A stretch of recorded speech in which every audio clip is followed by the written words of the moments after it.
Hello everyone, I am Nirmala Tamang, MAT Scholar of Kathmandu University School of Education. Today I am going to present on the topic graph and its application on the course Discrete Mathematics, and my course facilitator sir is Sandeep Jungana sir.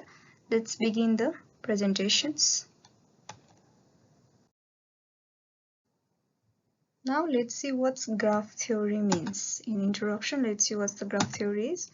And graph theory is a branch. It is a branch of the mathematics that studies relationships between the pair of objects. These objects are often represented as vertices or nodes, and their connection are represented as edges. Now let's see the history of graph theory. How does this graph theory started?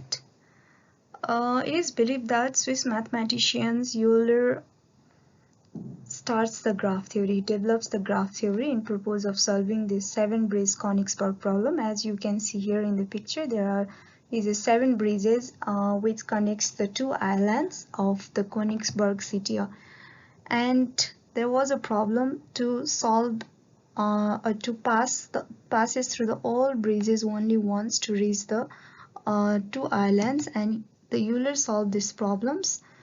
So during 1736 he solved these problems, and during the solving of these problems he developed the concept of graph theory. Now let's see what graph means. A graph is an ordered pair z equals to v comma e, which consisting of non-empty sets. There is a non-empty set B, which is the sets of the nodes or vertices, and E is the sets of the edges. And here vertices A, B, C, which belongs to B, and edges are in this picture. You can see the vertices of these pictures are A, B, and C, and the edges of these graphs are X, W, Y, and Z, which belongs to the E. The set BZ is called the vertex set, and the set EZ is called the edge set. Usually graph is denoted by z equals to v comma e. Now let's see the basic terminologies of the graphs. Here first one is the loop. What's the loop means? An edge of the graph that joins a node to itself. It's called a loop or self-loop. That means if a edge of the graph connects the vertex from the vertex itself to itself, like if there is the vertex B, and if it connects V with V itself, then this type of edge is known as the loop. Here you can see in the vertex 5, edge is connecting from the 5 to 5 itself, so this type of edge is known as the loops. And another is the simple graph. What type of graph is the simple graph? A graph which has neither loops nor multiple edges. This type of graph is known as the simple graph. Here you can see in the picture, this graphs A, B, C, D is a simple graph. And here multigraphs. What type of graphs are multigraphs? Graphs with no loops. The graphs which do not contain any loops but more than one edge can join the two vertices. That means there can be the existence of the multiple edges or the parallel edges. Then this type of graph is known as the multigraph. Here you can see the picture. The graph is the multigraph, as one edge is joining the more than one edge is joining the two vertices. So this type of graph is known as the multigraphs.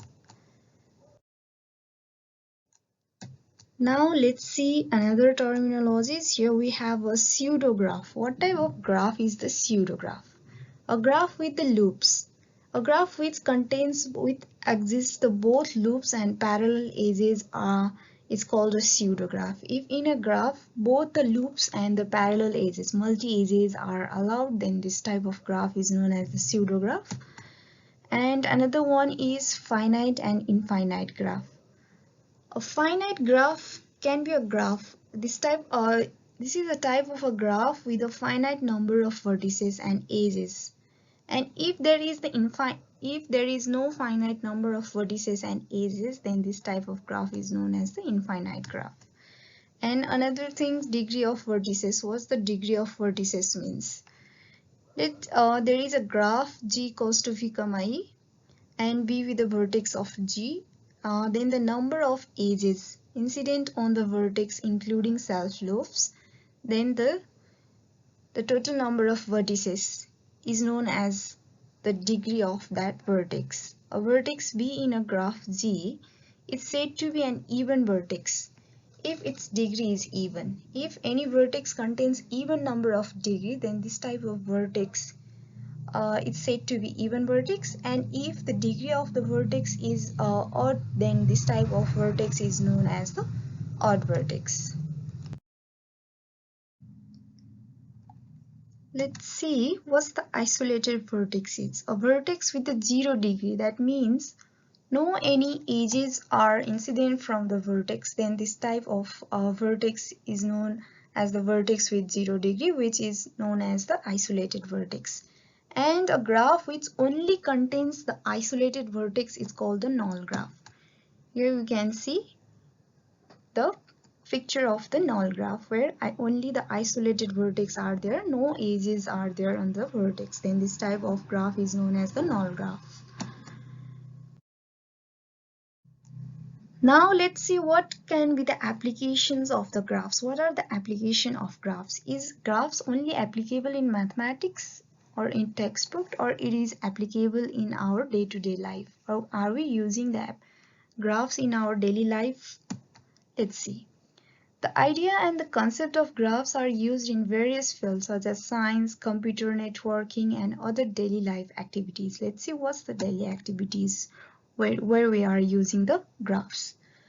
Knowingly or unknowingly, we use the graph theory in our daily life. For example, when we have to go to any place from any one place, then our starting points have the different ways which is connected with our destination place. Then to reach to the destination place from our current existing place, there will be various ways or various road to reach there, but we will choose the shortest one. Then during these activities we are using the graph theory. We can assume that our starting point and reaching point as the nodes, and the way we go there with the shortest distance will be the edges. Then graphs are like maps for cities. So every spot in the city can be taken as the nodes or vertex, and the roads between them can be taken as the edges. So graph theory are used in this way in our daily life. Now let's see some other applications of the graph. First one is computer network. In computer networking, we use the graphs, graph model communication and data flow in computer network, the internet and social networks. And another use is graph assist in developing algorithm for finding the shortest path in network, such as Dijkstra's algorithm. And another one is in transportation. In transportation also graph theory is applicable. For road network, graph represents the road infrastructure helping optimize routes and plan transportation logistics. And another one, airline route. Flight connections and routes can be modeled using graphs.